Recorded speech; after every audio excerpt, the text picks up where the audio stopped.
आज के इस अध्याय में हम बात करते हैं द्विघात समीकरण के मूल या शून्यक। मूल या शून्यक क्या होता है? तो द्विघात समीकरण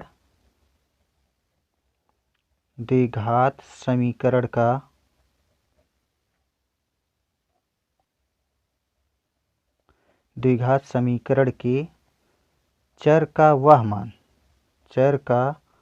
वह मान जो समीकरण को संतुष्ट करता हो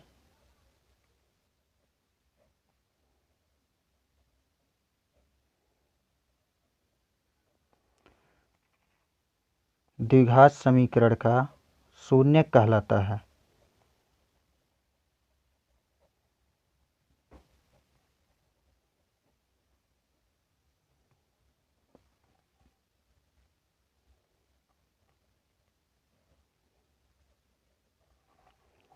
जैसे एक द्विघात समीकरण लेते हैं। ये द्विघात समीकरण है 2x² - 3x + 1 बराबर 0। अब इसमें x का ऐसा मान जो इसमें रखेंगे तो इसका मान पूरा का पूरा इस 0 के बराबर हो जाए। तो अगर हम x का मान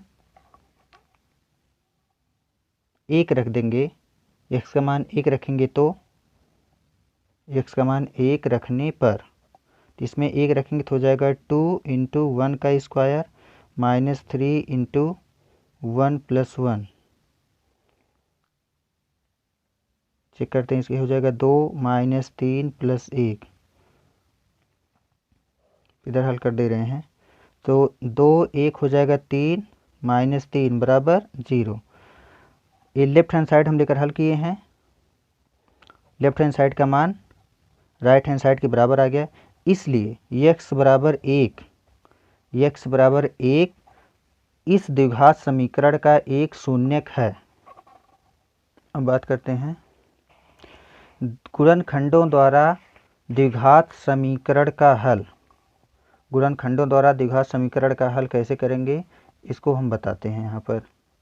जैसे यही समीकरण ले लेते हैं 2x² - 3x + 1 = 0।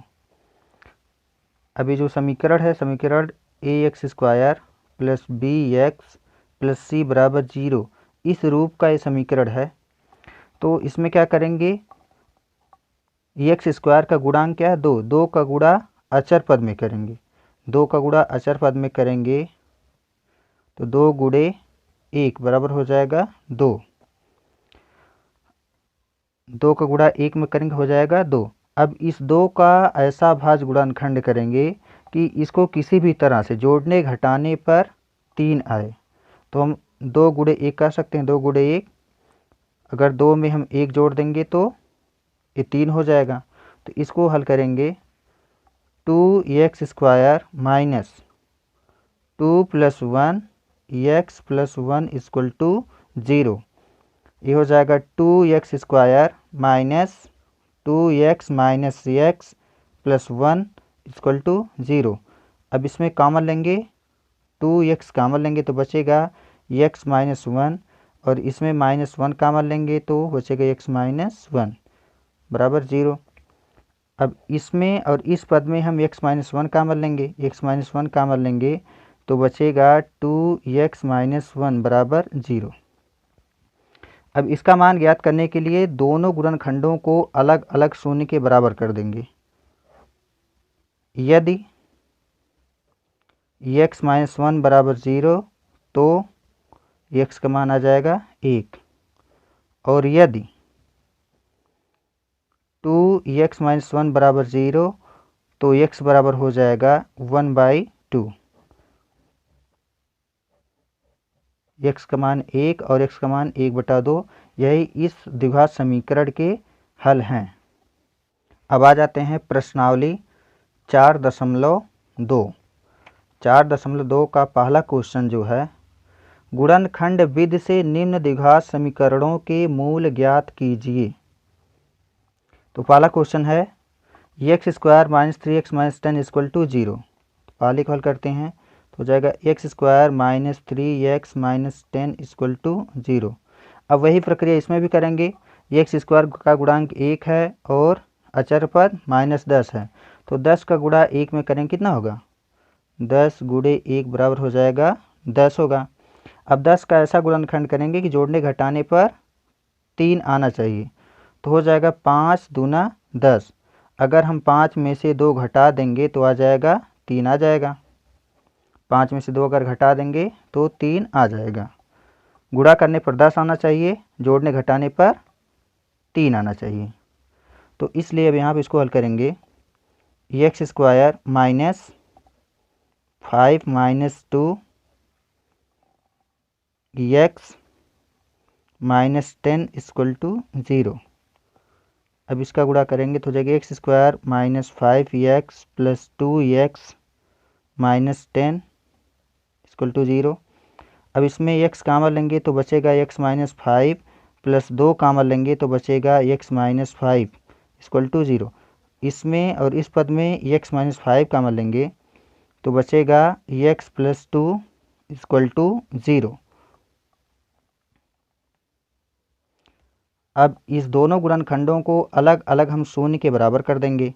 यदि x माइनस 5 इक्वल टू 0 तो x का मान आ जाएगा 5, और यदि x प्लस 2 इक्वल टू 0 तो x का मान आ जाएगा -2। दूसरा क्वेश्चन हल करते हैं यहीं पर। 2x square plus x minus 6, 2x square plus x minus 6 equal to 0। अब हम एक्स स्क्वायर का गुणांक 2 और 6 का गुणा करेंगे, 2 गुणे 6 बराबर आ गया 12। अब 12 का गुणनखंड ऐसा करेंगे कि जोड़ने घटाने पर 1 आना चाहिए, तो इसका गुणा करेंगे 4 गुणे 3, 4 तिहाई 12 होगा। अगर हम 4 में से 3 घटा देंगे तो 1 आ जाएगा, तो इसको हल करेंगे तो हो जाएगा 2x square plus 4 minus 1 4 minus 3 x minus 6 equal to 0। 2x square plus 4x minus 3x minus 6 equal to 0। अब इसमें कामन लेंगे 2x कामन लेंगे तो बचेगा x प्लस 2 बचेगा। इसमें -3 कामन लेंगे तो बचेगा x प्लस 2 इक्वल टू 0। इसमें और इसमें कामन लेंगे, x प्लस 2 कामन लेंगे तो बचेगा 2x माइनस 3 इक्वल टू 0। अब दोनों गुणनखंडों को अलग अलग शून्य के बराबर कर देंगे। यदि x प्लस 2 इक्वल टू 0 तो x बराबर आ जाएगा -2, ये आंसर हो जाएगा। और यदि 2x माइनस 3 इक्वल टू 0 तो x का मान आ जाएगा 3/2, और ये आंसर हो जाएगा। अब क्वेश्चन नंबर 3 पर आ जाते हैं। क्वेश्चन नंबर 3 ये है √2x square plus 7x plus 5 √2 equal to 0। तीसरा क्वेश्चन है। तो इसमें एक्स स्क्वायर का गुणांक 2 है, करड़ी में 2 है, करड़ी में 2 गुणे अचर पद है 5 √2। इसको गुणा करेंगे तो हो जाएगा 10। अब 10 का ऐसा गुणनखंड करेंगे कि जोड़ने घटाने पर 7 आना चाहिए और गुणा करने पर 10 आना चाहिए। तो इसको करेंगे 5 गुणे 2, 5 दूना 10 आ जाएगा, और 5 प्लस 2 जोड़ देंगे तो आ जाएगा 7 आ जाएगा। तो ये हो जाएगा √2x square plus 5 plus 2 x plus 5 √2 equal to 0।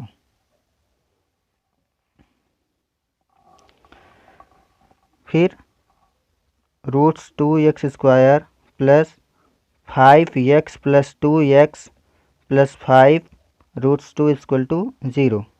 अब इसमें जो कामन लेंगे, x कामन लेंगे तो बचेगा √2x प्लस 5 प्लस इसमें √2 कामन लेंगे तो बचेगा √2x प्लस 5 इक्वल टू 0। अब इसमें और इसमें से कामन लेंगे रूट्स 2x+5 तो बचेगा x प्लस रूट्स 2 इक्वल 0। अब इन दोनों गुणनखंडों को अलग अलग हम शून्य के बराबर कर देंगे। यदि रूट्स 2x+5 इक्वल टू 0 तो x का मान आ जाएगा -5/√2। और यदि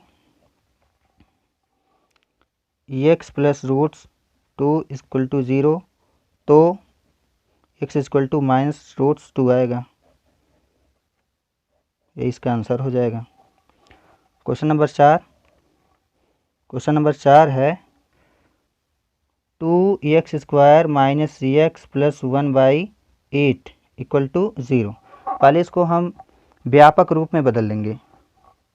तो 8 का गुणा इसमें करेंगे तो हो जाएगा 8 दूना 16x² - 8x + 1/8 इक्वल टू 0। अब 8 का इधर गुणा कर देंगे तो 0 हो जाएगा। तो हो जाएगा 16x² - 8x + 1 इक्वल टू 0। अब x² का गुणांक 16 और 1 दोनों को आपस में गुणा करेंगे तो आ जाएगा 16 × 1 = 16 ही होगा। अब 16 का ऐसा गुणनखंड करें कि जोड़ने घटाने पर 8 आना चाहिए। तो 4 चौक 16 हो जाएगा। अगर हम 4 + 4 जोड़ दें तो ये 8 हो जाएगा। तो यहाँ पर कर लेंगे इसको 16x² - 4 + 4x + 1 = 0। तो हो जाएगा 16x² - 4x - 4x + 1 equal to 0। अब इसमें कामन लेंगे 4x कामन लेंगे तो बचेगा 4x - 1 बचेगा, -1 कामन लेंगे तो बचेगा 4x - 1 इक्वल टू 0। अब इन सब में कामन जो लेंगे तो बचेगा 4x - 1 हो जाएगा 4x - 1 इक्वल टू 0। देख रहे हैं दोनों गुणनखंड सेम है तो एक के ही 0 बराबर करेंगे। यदि 4x - 1 इक्वल टू 0 तो x का मान आ जाएगा 1/4। Question number 5। पाँचवा क्वेश्चन है 100x² - 20x + 1 इक्वल टू 0। अब x² का गुणांक 100 है, अचर पद 1 है। 100 का गुणा 1 में करेंगे कितना होगा 100 × 1 = 100 होगा।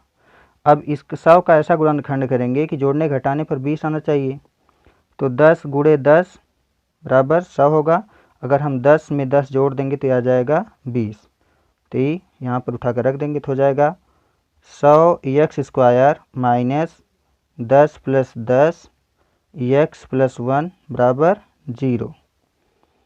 तो हो जाएगा 100x² - 10x - 10x + 1 equal to 0। इसमें कामन लेंगे 10x कामन लेंगे तो बचेगा 10x - 1 बचेगा, -1 कामन लेंगे तो बचेगा 10x - 1 इक्वल टू 0। फिर 10x - 1 कामन लेंगे तो बचेगा 10x - 1 = 0। अब देख रहे हैं दोनों गुणनखंड सेम हैं तो 1 के बराबर हम 0 करेंगे। यदि 10x - 1 इक्वल टू 0 तो x का मान आ जाएगा 1/10। यह आंसर हो जाएगा। अब क्वेश्चन नंबर 2 पर आ जाते हैं।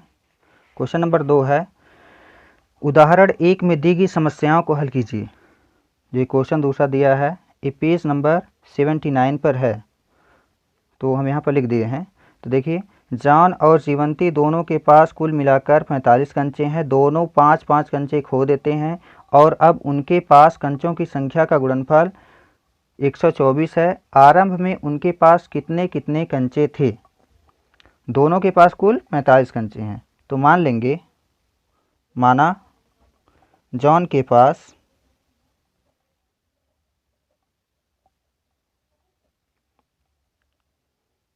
कंचों की संख्या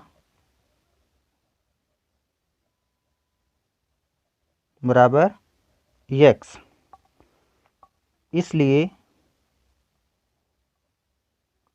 जीवंती के पास कंचों की संख्या कितनी हो जाएगी क्योंकि टोटल 45 कंचे हैं दोनों के पास। अगर जॉन के पास x है तो जीवंती के पास होगा 45 माइनस x कंचा होगा।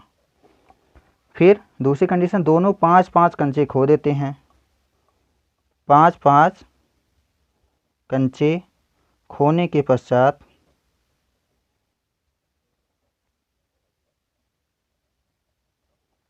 दोनों के पास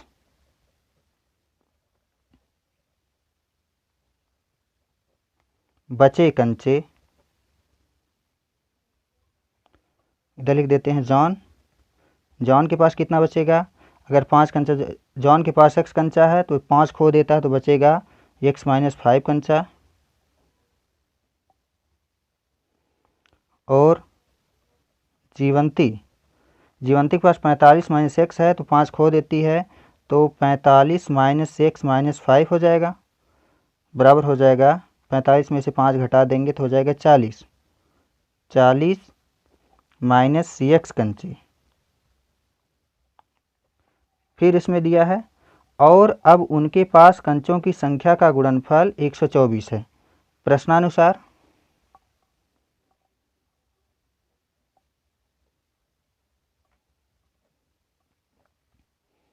x माइनस 5 इंटू 40 माइनस 6, उनके पास कंचों की संख्या का गुणनफल 124 है तो हो जाएगा 124। अब x माइनस 5 के अगर 40 का गुणा इसमें करेंगे तो हो जाएगा 40x माइनस 4×25 यानी 200 minus x square plus 5x equal to 124। अब इसको सॉल्व करेंगे तो हो जाएगा minus x square plus 45x minus 200 minus 124 बराबर 0। तो ये हो जाएगा minus x square plus 45x minus 324 बराबर 0। अब इस समीकरण के दोनों पक्षों में -1 से गुणा कर देंगे तो माइनस का जो चिन्ह है वो प्लस हो जाएगा और प्लस का चिन्ह माइनस हो जाएगा। तो हम डायरेक्टली कर देते हैं यहाँ पर। तो ये हो जाएगा x square minus 45x plus 324 बराबर 0। अब यहाँ 324 का गुणा x स्क्वायर के गुणांक एक में करेंगे तो हो जाएगा 324, और 324 का गुणनखंड करेंगे जोड़ने घटाने पर 45 आना चाहिए। तो 2 एकम 2, 2 छक 12, 2 दूना 4, 2 अट्ठे 16, 2 एकम 2, 9 नवा 81, 9 एकम 9। तो 2 दूना 4, नवा 36, नवा 324 होगा। तो इसका इस तरह से ऐसे सेट करेंगे जोड़ने घटाने पर 45 हो जाता है। हम चेक करेंगे 9 दूनी 18, दूना 36, 36 9 45 हो जाएगा। तो 36 गुणे 9 करेंगे तो आ जाएगा 324, और 36 को अगर हम 9 में जोड़ देंगे तो आ जाएगा 45 आ जाएगा। तो हो जाएगा x square minus 36 plus 9 x plus 324 बराबर 0। तो हो जाएगा x square minus 36x minus 9x plus 324 बराबर 0। अब इसमें x कामा लेंगे तो बचेगा x माइनस 36, माइनस 9 कामा लेंगे तो बचेगा x माइनस 36 बराबर 0। तो x माइनस 36 कामा लेंगे तो बचेगा x माइनस 9 इक्वल टू 0। दोनों गुणनखंडों को अलग अलग शून्य के बराबर कर देंगे। यदि x माइनस 36 बराबर 0 तो x का मान आ जाएगा 36।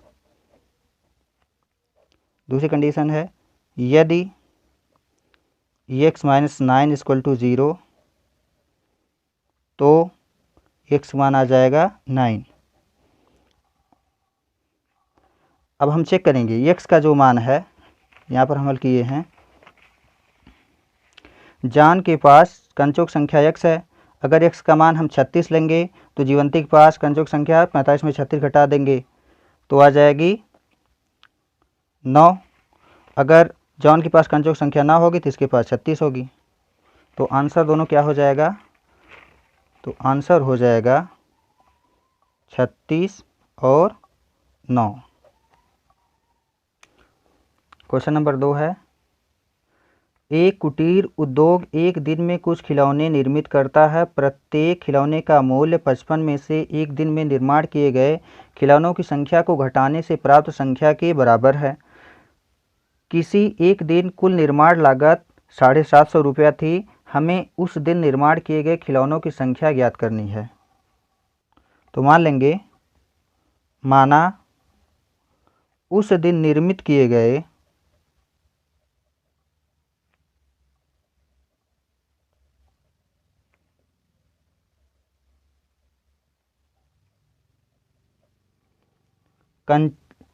उस दिन निर्मित किए गए खिलौनों की संख्या x है। खिलौनों की संख्या बराबर x मान लेते हैं। तो इसमें दिया है प्रत्येक खिलौने का मूल्य 55 में से एक दिन में निर्माण किए गए खिलौनों की संख्या को घटाने पर प्राप्त संख्या के बराबर है। अर्थात उस दिन अगर निर्माण किए गए बर्तनों की संख्या x है तो एक बर्तन का मूल्य 55 में से इसको घटाने पर प्राप्त होता है। इसलिए एक बर्तन का मूल्य एक खिलौने का मूल्य एक खिलौने का मूल्य क्या होगा? एक खिलौने का मूल्य 55 माइनस x इतना रुपया होगा। किसी एक दिन कुल निर्माण लागत 750 रुपया थी। तो निर्मित किए गए खिलौनों की संख्या x है और एक खिलौने का मूल्य 55 माइनस x रुपया है। तो किसी दिन निर्माण लागत 750 थी। तो प्रश्नानुसार हो जाएगा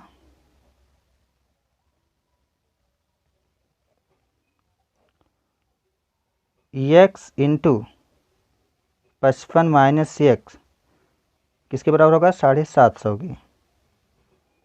तो हो जाएगा 55 x minus x square equal to 750।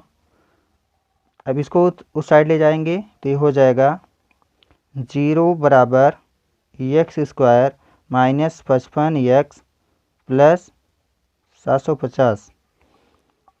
ये हो जाएगा, इसको साइड ले आएंगे तो हो जाएगा x square minus 55 x plus 750 बराबर 0।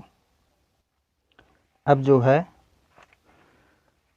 750 का गुणा x स्क्वायर के गुणांक में करेंगे तो हो जाएगा 750 ही होगा, क्योंकि एक है इसका गुणांक।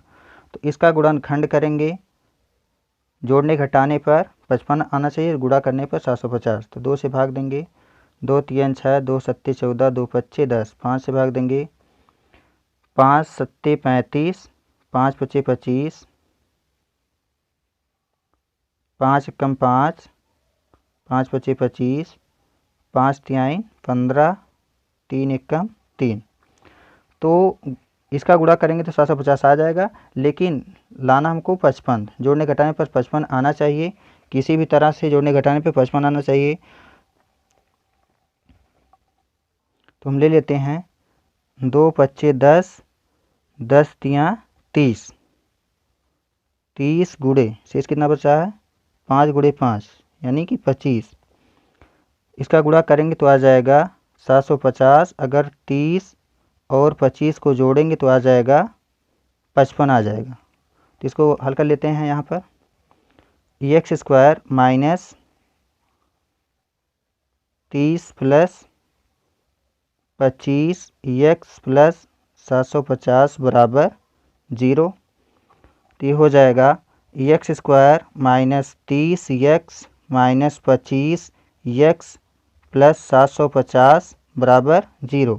अब इसमें कामन लेंगे, x कामन लेंगे तो बचेगा x माइनस 30 और माइनस 25 कामन लेंगे तो बचेगा x माइनस 30 बचेगा बराबर 0। एक्स माइनस 30 पुनः कॉमन लेंगे तो बचेगा एक्स माइनस 25 बराबर 0। अब दोनों गुणनखंडों को अलग अलग शून्य के बराबर कर देंगे।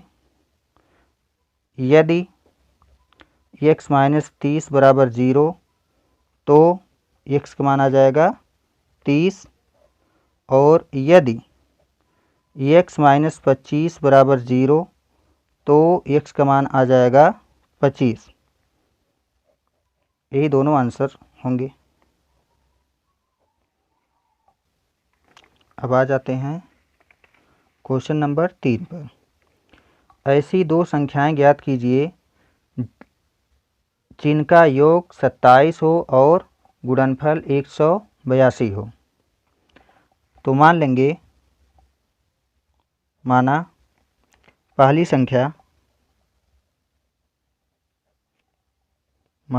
संख्या बराबर x तथा दूसरी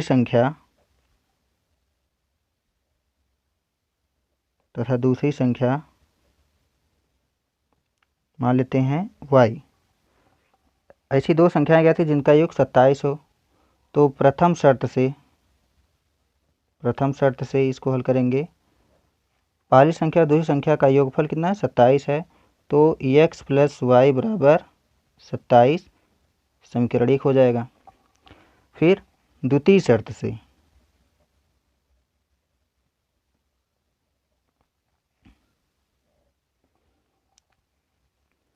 और गुणनफल 182 हो, यानी कि इन दोनों संख्याओं का गुणनफल 182 हो।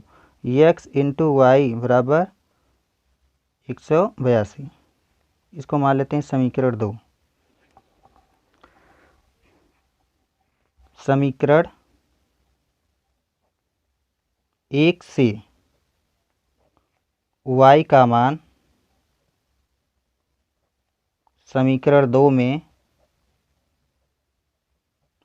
प्रतिस्थापित करने पर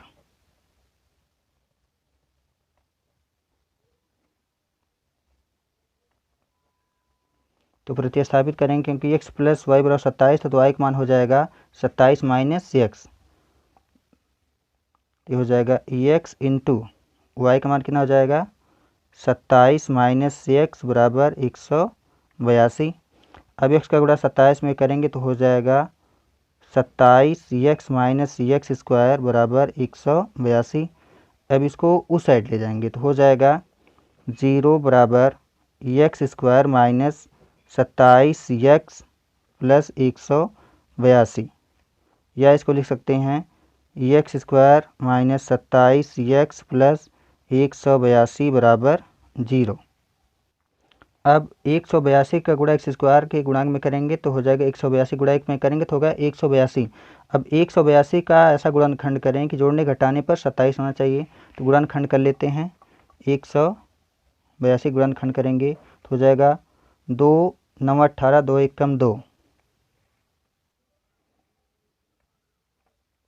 13 सत्ते 91 7 1 कम 7। अब इन 2 गुणे 13 गुणे 7 करेंगे तो 182 आएगा। जोड़ने घटाने पर आना चाहिए 27। तो 7 दूनी 14, 14 गुणे 13 बराबर हो जाएगा 182 होगा। और 14 में अगर हम 13 जोड़ देंगे तो आ जाएगा 27।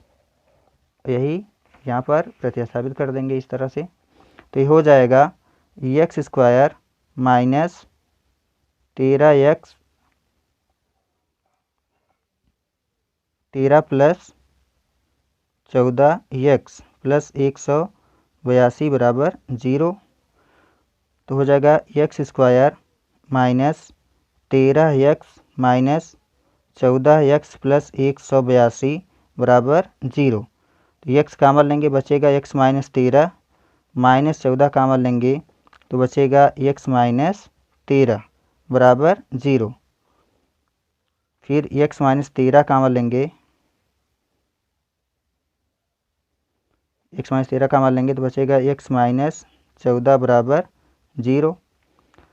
अब इन दोनों गुणनखंडों को अलग अलग शून्य के बराबर कर देंगे। यदि एक्स माइनस 13 बराबर 0 तो एक्स का मान आ जाएगा 13।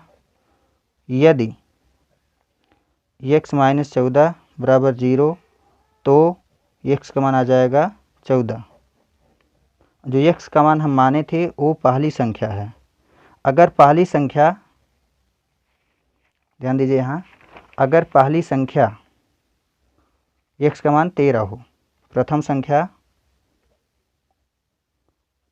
अगर 13 है तो दूसरी संख्या क्या होगी? दूसरी संख्या के लिए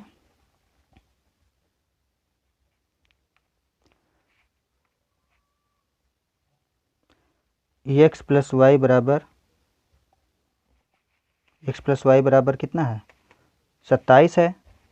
तो x प्लस वाई बराबर 27 है, तो x का मान, पहली संख्या x का मान रखेंगे 13, 13 प्लस वाई बराबर 27, तो y बराबर हो जाएगा 27 माइनस 13, तो y का मान आ जाएगा 14।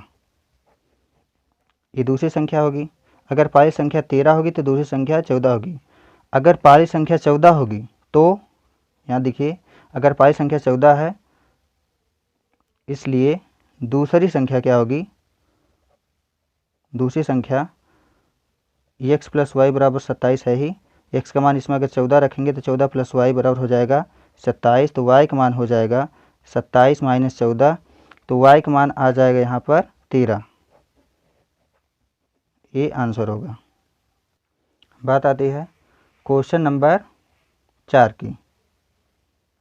क्वेश्चन नंबर 4, दो क्रमागत धनात्मक पूर्णांक ज्ञात कीजिए जिनके वर्गों का योग 365 है। क्रमागत धनात्मक पूर्णांक का मतलब जस्ट उसके बाद की संख्या। तो मान लेंगे, माना पहली धनात्मक संख्या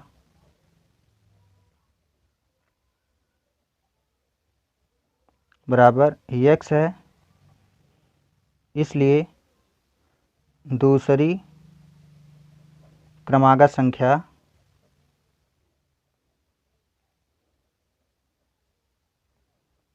x प्लस 1 होगी। तो जिनके वर्गों का योग, प्रश्नानुसार वर्गों का योग कितना दिया है? 365 है। तो प्रश्नानुसार हो जाएगा x का वर्ग प्लस x प्लस 1 का वर्ग बराबर हो जाएगा 365। इसको सॉल्व करेंगे तो हो जाएगा x square plus x square plus 1 plus 2x equal to 365 होगा। तो ये जुड़ जाएगा आपस में, तो हो जाएगा 2x square plus 2x plus 1। अब 365 के इधर पक्षांतर कर देंगे, हो जाएगा माइनस 365 बराबर 0। अभी हो जाएगा 2x square plus 2x minus 364 बराबर 0। अब हम देख रहे हैं 2 का गुणांक सब में है, तो 2 से भाग दे देंगे, तो भाग देने के पश्चात जो समीकरण प्राप्त होगा x square plus x minus 2 एक कम 2, 2 अट्ठे 16, 2 दूना 4 बराबर 0। अब इसको सॉल्व करेंगे तो 182 का गुणा 1 में करेंगे तो 182 होगा। अभी हम पिछले सवाल में बताए थे 182 का गुणनखंड 13 गुणे 14 आया था, तो 14 में से 13 घटा देंगे तो 1 आ जाएगा। 1 चाहिए हमको, तो डायरेक्टली यहाँ पर करते हैं, तो हो जाएगा x square plus 14 minus 13 x minus 182 बराबर 0। ये हो जाएगा x square plus 14x minus 13x minus 182 बराबर 0। अब इसमें कामन लेंगे, x कामन लेंगे तो बचेगा x प्लस 14 बचेगा, माइनस 13 कामन लेंगे तो बचेगा x प्लस 14 बराबर 0। फिर कामन लेंगे x प्लस 14 कामन लेंगे तो बचेगा x माइनस 13 बराबर 0। अब दोनों गुणनखंडों को अलग अलग शून्य के बराबर कर देंगे। यदि x प्लस 14 बराबर 0 तो x का मान आ जाएगा माइनस 14 आएगा, और यदि x माइनस 13 बराबर 0 तो x का मान आ जाएगा 13। अब इसमें इस क्वेश्चन में दिया है दो क्रमागत धनात्मक पूर्णांक ज्ञात कीजिए। धनात्मक पूर्णांक होना चाहिए, तो इसलिए यह ऋणात्मक आने के नाते यह अमान्य हो जाएगा, यह अमान्य हो जाएगा और यही मान्य होगा। तो इसलिए यहाँ कर देते हैं, इसलिए प्रथम धनात्मक संख्या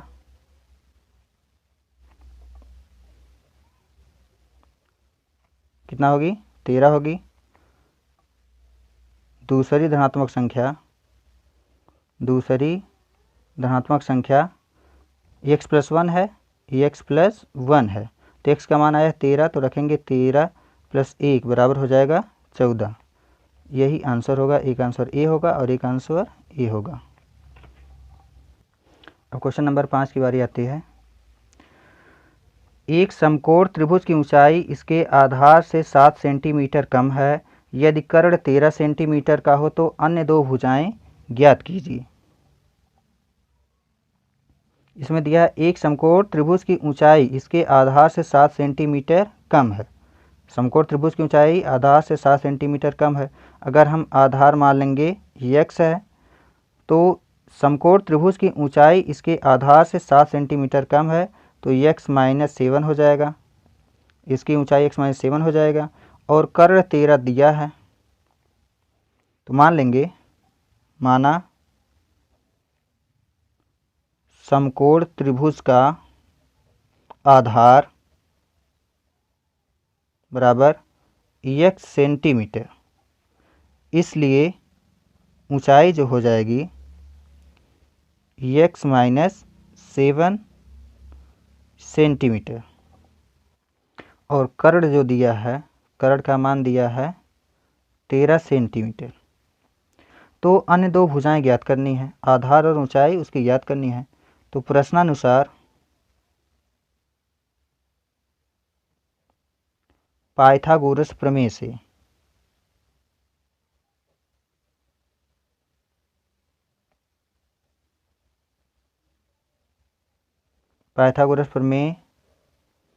ये है कर्ण का स्क्वायर बराबर लंब का स्क्वायर प्लस आधार का स्क्वायर। कर्ण इसमें है 13, तो लिख देंगे यहाँ पर 13 का स्क्वायर बराबर लंब कितना है, लंब x - 7 है, x - 7 का स्क्वायर प्लस आधार है x का स्क्वायर। 13 का वर्ग करेंगे हो जाएगा 169 बराबर x square plus 49 minus 14x plus x square.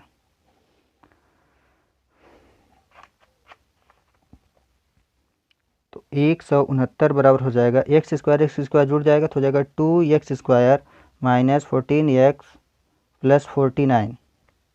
अब 169 को उस साइड पक्षांतर कर देंगे, तो हो जाएगा ये 2x square minus 14x plus 49 minus 169 equal to 0।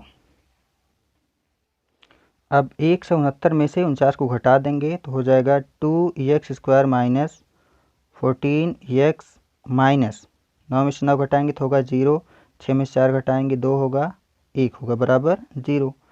अब हम देख रहे हैं इसमें 2 का गुणनखंड हर पदों में है, तो 2 से भाग दे देंगे तो हो जाएगा ये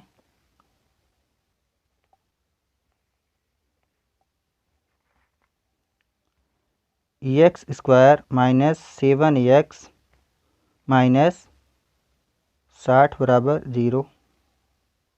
अब इसको थोड़ा यहाँ पर हल कर देते हैं, तो ये हो जाएगा x square minus 7x minus 60 बराबर 0।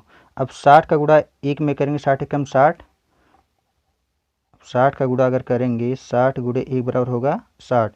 अब 60 का ऐसा गुणनखंड करेंगे, जोड़ने घटाने पर 7 आना चाहिए था, तो 2 तियाँ 6, 15 दूना 30, 5 तियाँ 15, 3 एकम 3।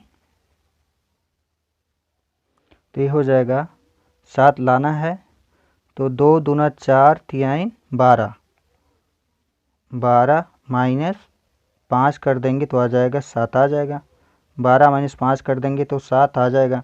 तो यही अब यहाँ पर रख देंगे। तो हो जाएगा x square minus 12 minus 5 x minus 60 बराबर 0। तो x square minus 12x plus 5x minus 60 बराबर 0। अब x कामन लेंगे तो बचेगा x माइनस 12 बचेगा इसमें, प्लस 5 कामन लेंगे तो बचेगा x माइनस 12 बराबर 0। x माइनस 12 कामन लेंगे तो बचेगा x प्लस 5 बराबर 0। अब इन दोनों गुणनखंडों को अलग अलग शून्य के बराबर कर देंगे। तो पहला गुणनखंड था x माइनस 12 और दूसरा था x प्लस 5 बराबर 0। यदि x माइनस 12 बराबर 0 करेंगे तो x का मान आ जाएगा 12, और यदि x प्लस 5 इक्वल टू 0 तो x का मान आ जाएगा माइनस 5। क्योंकि हम आधार जो माने थे, आधार x माने थे और उसकी ऊंचाई x माइनस 7, तो आधार जो हो जाएगा, इसलिए ए अग्राह हो जाएगा। ये अग्राह हो जाएगा। क्यों अग्राह हुआ? क्योंकि ऋणात्मक दूरियां नहीं होती है, तो अग्राह हो जाएगा।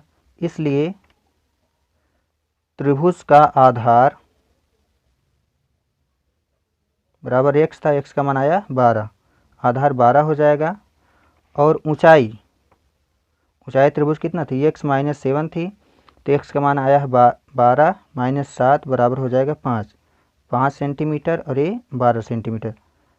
त्रिभुज का आधार 12 सेंटीमीटर होगा और त्रिभुज की ऊंचाई 5 सेंटीमीटर होगी। Question number 6। एक कुटीर उद्योग एक दिन में कुछ बर्तनों का निर्माण करता है। एक विशेष दिन यह देखा गया है कि प्रत्येक नग की निर्माण लागत उस दिन के निर्माण किए गए बर्तनों की संख्या के दोगुने से 3 अधिक थी। यदि उस दिन की कुल निर्माण लागत 90 रुपया थी तो निर्मित बर्तनों की संख्या और प्रत्येक नग की लागत ज्ञात कीजिए। तो इसको आइए हल करते हैं। निर्मित बर्तनों की संख्या और प्रत्येक नग की लागत ज्ञात करनी है। तो मान लेंगे, माना उस दिन निर्मित बर्तनों की संख्या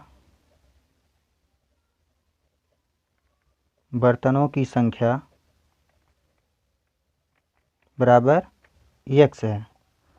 किसी दिन निर्मित बर्तनों की संख्या अगर मान लेंगे x है, तो एक बर्तन अर्थात नग, प्रत्येक नग यानी कि एक बर्तन की लागत कितना होगी? प्रत्येक नग का निर्माण लागत उस दिन निर्माण किए गए बर्तनों की संख्या की, उस दिन निर्माण किए गए बर्तनों की संख्या कितनी? x है, तो संख्या के दुगुने से 3 अधिक थी, तो 2x प्लस 3 इतने रुपए हैं। एक बर्तन की लागत इतने रुपए हैं। तो किसी दिन निर्माण लागत 90 रुपया थी, तो प्रश्नानुसार हो जाएगा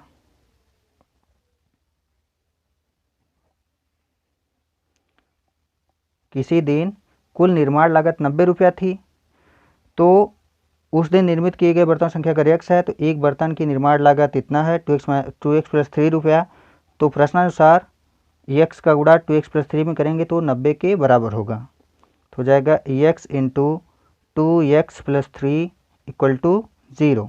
x का गुणा इसमें करेंगे तो हो जाएगा 2x स्क्वायर, सॉरी यहाँ 90 होगा, 0 नहीं होगा, 2x स्क्वायर प्लस 3x बराबर 90 होगा। 90 की इधर पक्षांतर कर देंगे तो हो जाएगा 2x square plus 3x minus 90 बराबर 0।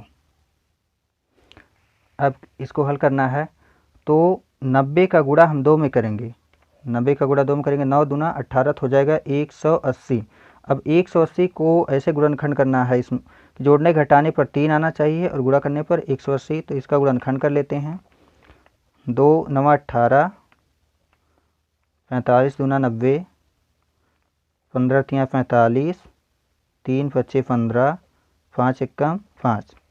जोड़ने घटाने पर 3 आना चाहिए, तो हम देख रहे हैं 2 दूना 4 3 12। इन सब को एक साथ कर लेते हैं और इसको एक साथ कर लेते हैं 15। 15 गुणे 12 बराबर हो जाएगा 180। अगर हम 15 माइनस 12 कर देंगे तो आ जाएगा 3। तो यहाँ पर 2x² plus 15 minus 12 x minus 90 बराबर 0। इसको सॉल्व करेंगे तो हो जाएगा 2x² plus 15x minus 12x minus 90 बराबर 0। अब इसमें कॉमन लेंगे, x कॉमन लेंगे तो बचेगा 2x प्लस 15 माइनस 6 कॉमन लेंगे तो बचेगा 2x प्लस 15 बराबर 0। अब कॉमन लेंगे 2x प्लस 15 तो बचेगा x माइनस 6 बराबर 0। अब दोनों गुणनखंडों को अलग अलग शून्य के बराबर कर देंगे। यदि 2x प्लस 15 बराबर 0 तो x का मान आ जाएगा माइनस 15/2। और यदि x माइनस 6 इक्वल टू 0 तो x का मान आ जाएगा 6। हम देख रहे हैं x का मान माइनस 15/2 ऋणात्मक है, क्योंकि बर्तनों की संख्या ऋणात्मक हो नहीं सकती। बर्तनों की संख्या हम x माने हैं तो बर्तन एक पूर्ण संख्या के रूप में होंगे। तो ये क्या होगा, x का मान माइनस 15/2 ये अग्राह्य हो जाएगा और आंसर हो जाएगा x बराबर 6। इसलिए उस दिन निर्मित बर्तनों की संख्या